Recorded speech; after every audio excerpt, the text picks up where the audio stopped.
మంచిర్యాలలో గురుకుల విద్యార్థుల ఆందోళన. వసతుల సమస్యలతో హాస్టల్ వీడి ఎమ్మెల్యే ఇంటికి చేరుకున్న 17 మంది విద్యార్థులు. మంచిర్యాల జూలై 15.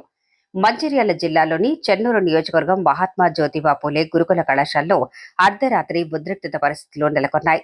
హాస్టల్లో సరైన వసతులు లేవని ఆరోపిస్తూ 17 మంది విద్యార్థులు రాత్రికి రాత్రే హాస్టల్ను వీడి మంచిర్యాల పట్టణంలోని ఎమ్మెల్యే ప్రేమ్ సాగర్ రావు నివాసానికి చేరుకున్నారు. విద్యార్థుల కథనం ప్రకారం హాస్టల్లో తాగునీరు, పరిశుభ్రత, ఆహారం, ఇతర మౌలిక సదుపాయాల విషయంలో తీవ్ర ఇబ్బందులు ఎదురవుతున్నాయని తెలిపారు.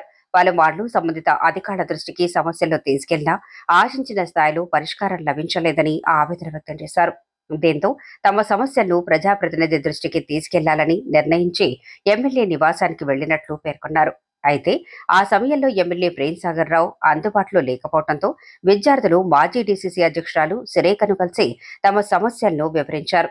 విద్యార్థుల నుంచి పూర్తి వివరాలు తెలుసుకున్న ఆమె వెంటనే సంబంధిత అధికారులతో ఫోన్లో మాట్లాడి సమస్యలను అత్యవసరంగా పరిష్కరించాలని సూచించారు. అలాగే విద్యార్థులకు ఎలాంటి ఇబ్బందులు కలగకుండా అవసరమైన చర్యలు తీసుకోవాలని అధికారులను ఆదేశించినట్లు సమాచారం. ఈ ఘటన స్థానికంగా చర్చనీయాంశంగా మారింది. గురుకుల విద్యా సంస్థల్లో విద్యార్థులకు నాణ్యమైన వసతులు, సురక్షిత వాతావరణం కల్పించాల్సిన అవసరాన్ని ఈ సంఘటన మరోసారి గుర్తు చేసింది. విద్యార్థుల సమస్యలపై అధికారులు త్వరితగతిన స్పందించి శాశ్వత పరిష్కారం చూపాలని తల్లిదండ్రులు, స్థానికులు కోరుతున్నారు.